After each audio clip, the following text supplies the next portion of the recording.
याद आती है हमें रघुकुल की सीता राम की।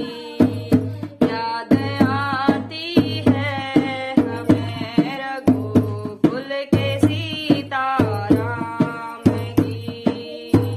भक्त हो तो ऐसा हो जैसी थी मीराबाई।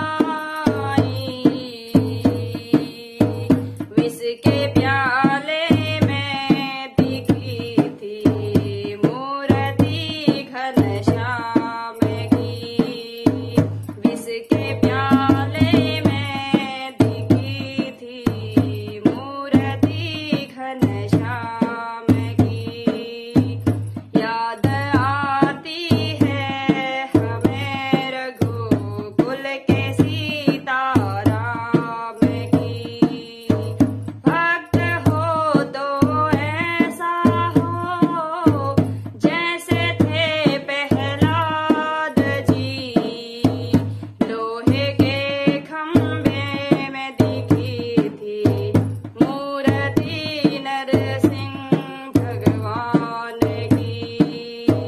लोहे के खंभे में दिखी थी मूर्ति। भक्त हो तो ऐसा हो जैसे थे हनुमान जी।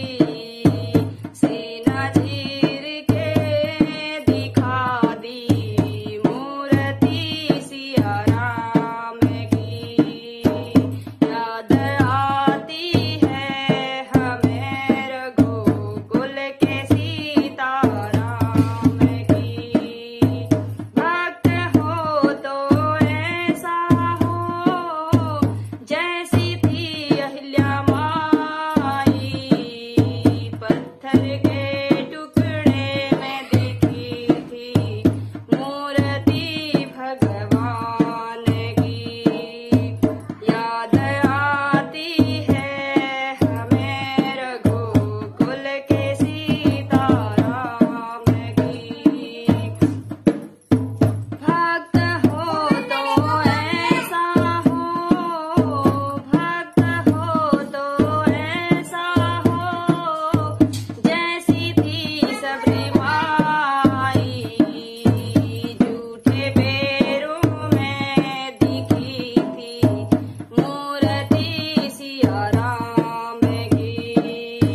झूठे पैरों में दिखी थी मूर्ति। भक्त हो तो ऐसा हो जैसे थे हनुमान जी। सीना चीर के दिखा दी मूर्ति सिया राम की। याद आती है हमें रघुकुल के सीता राम की। भक्त हो तो ऐसा हो जैसी थी अहिल्या माई। पत्थर के टुकड़े में दिखी थी मूर्ति भगवान